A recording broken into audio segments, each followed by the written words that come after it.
everyone, my name is Vina, aka Miss WOCReader, and welcome back to my channel. Today I wanted to share with you some Black fantasies that I think that you should read during Black History Month. So in the past when I've shared some books, people have been like, but Vina, what about the Black joy? I'm tired of reading about Black trauma. And I think that anytime we hear slavery or Jim Crow or any date past like 1980, people feel like if it's going to be about Black people, it is traumatic.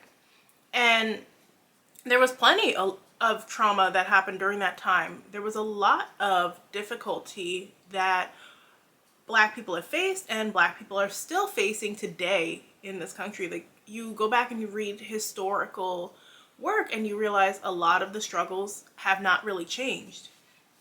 And I think it's important to read these historical accounts and remember how far we've come and how far we still have to go, especially when we're in a country under an administration that is actively trying to erase the past. They're trying to whitewash it and pretend that slavery was a choice, that slavery didn't happen the way that it happened, that Black people were better off because of it.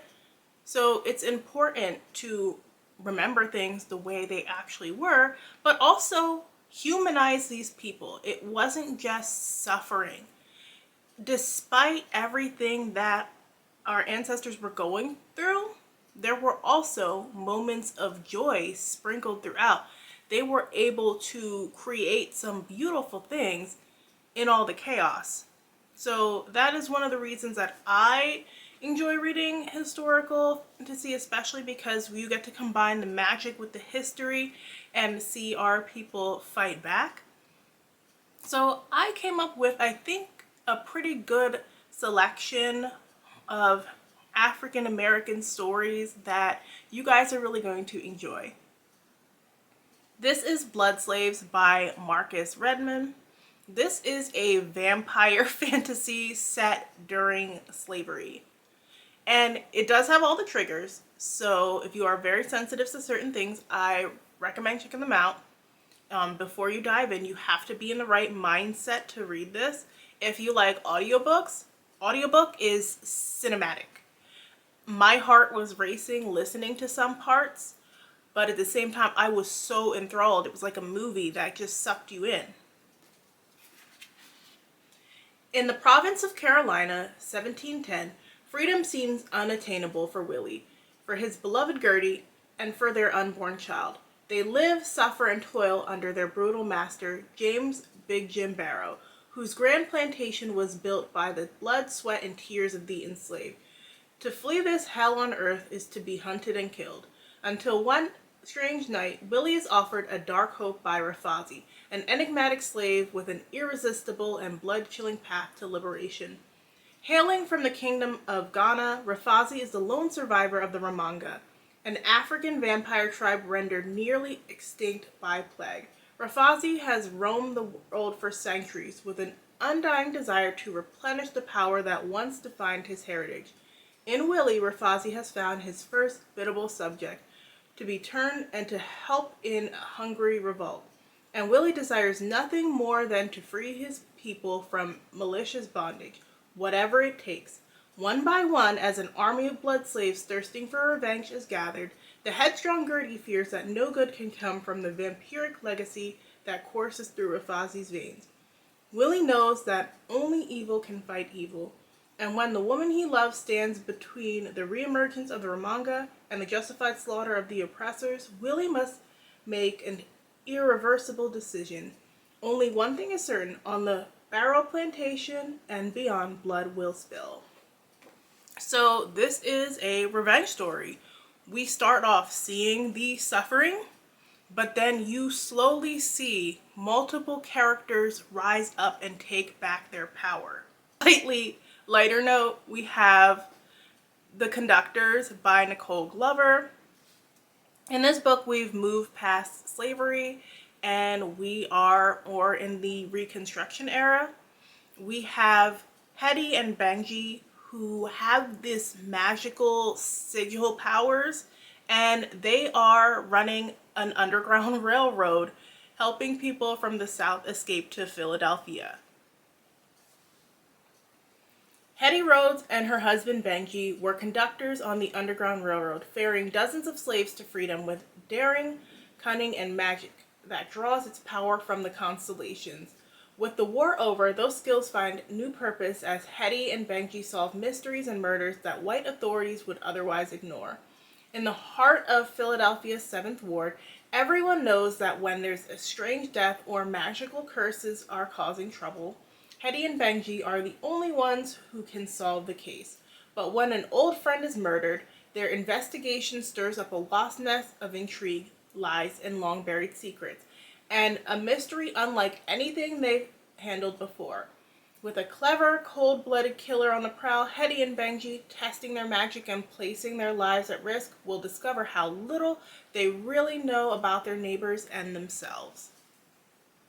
So this is a different kind of magic system, which I thought was pretty cool, but also there are 4 books in this series now, and what I love that she's doing is the first 2 are direct, like a direct book and a sequel, and then the second 2 can be read as standalones, but you're also following their ancestors. So the 3rd book is their granddaughter, and you're basically following this family throughout time, which is pretty interesting.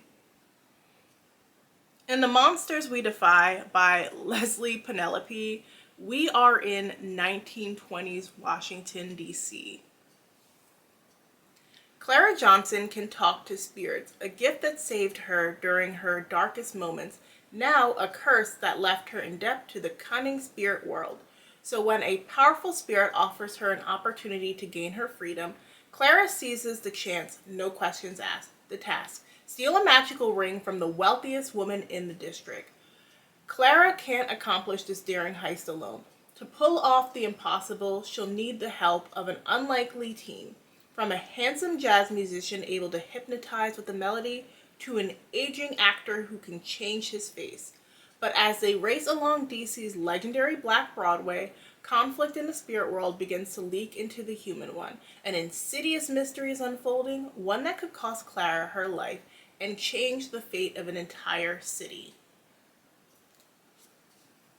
So if you like stories from the Harlem Renaissance era, but you wanted to see how things were in other parts of the country, and you are fascinated by historical stories, you love magic, you love spirits, this is a good one. Keeping up with the 1920s theme, we have Blood and Breath by Quartelin. So if you are looking for more YA fantasy, if contracts with devils are your jam, you might like Blood and Breath. This is set in 1920s New Orleans specifically. Born into the persecuted Magi class, Evan Wilde keeps her true identity under wraps. Her days are spent drawing up simple contracts. A task Magi are banned from performing, which calls devils from beyond the veil to carry out clients' requests in exchange for a bit of blood or breath. It's not until Evan lies dying in an alley, the victim of an illegal blood sacrifice, that she draws a contract for herself. A devil can take the last of her life, if it grants her revenge. Such a hasty, open-ended contract can only lead to trouble, but when a devil named Jack accepts her terms, Evan decides to make the most of her borrowed time. With Jack's help, she infiltrates high society, posing as a part of the ruling Necro class, the group responsible for oppressing Magi and perpetuating illegal blood sacrifices. Dining and dancing by day, unleashing her devil at night, for the first time in her life, Evan no longer lives in fear.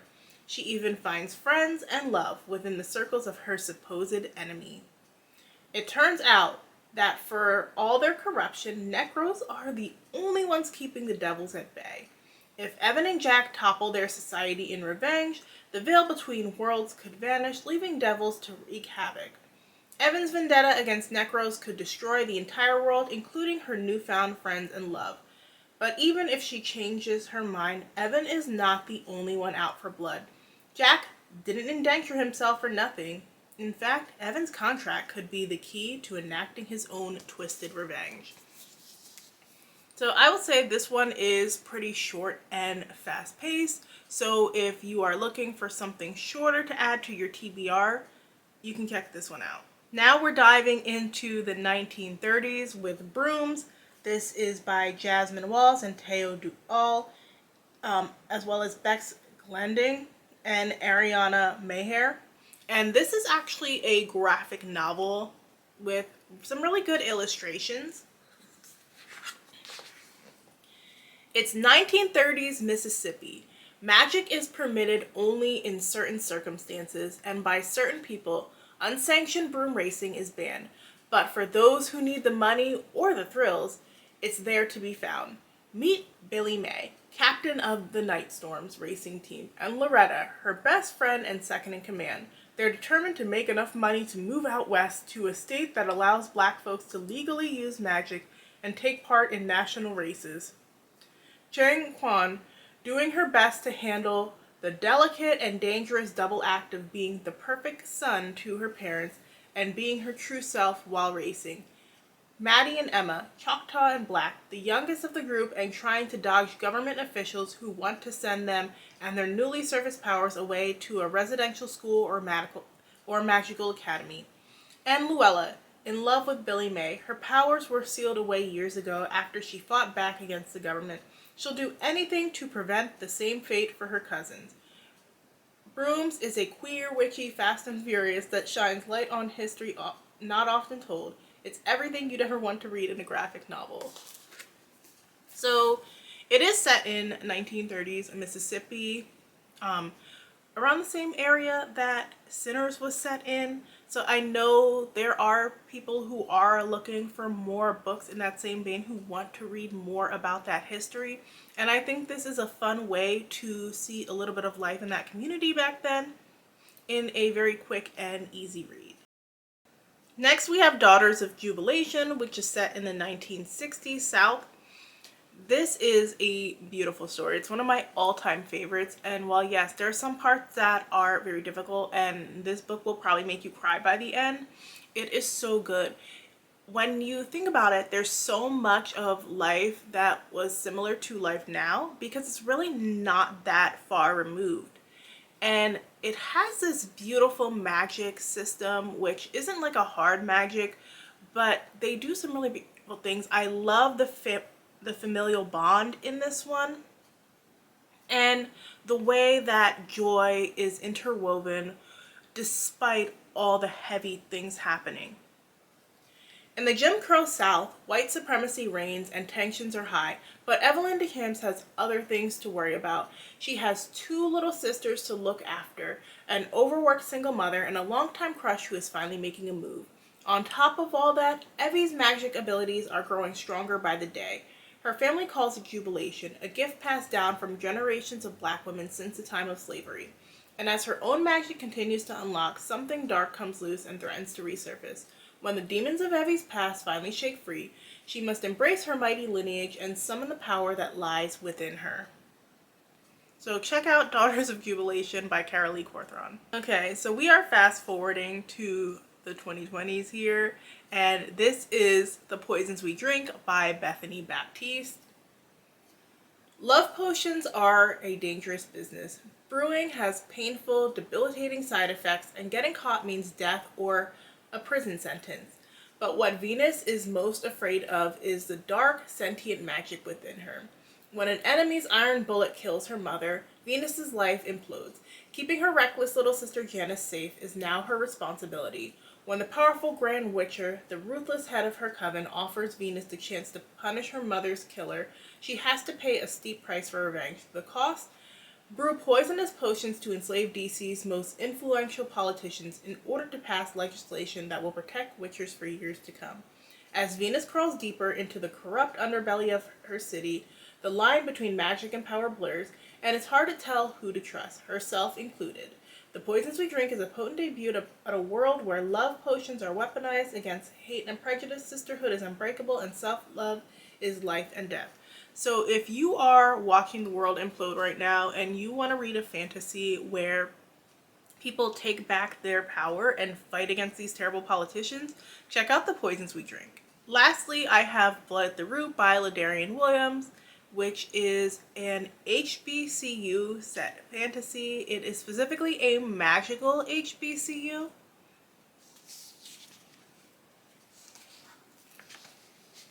"10 years ago, Malik's life changed forever. The night his mother mysteriously vanished and he discovered he had uncontrollable powers. Since then, he has kept his abilities hidden, looking out for himself and his younger foster brother Tay.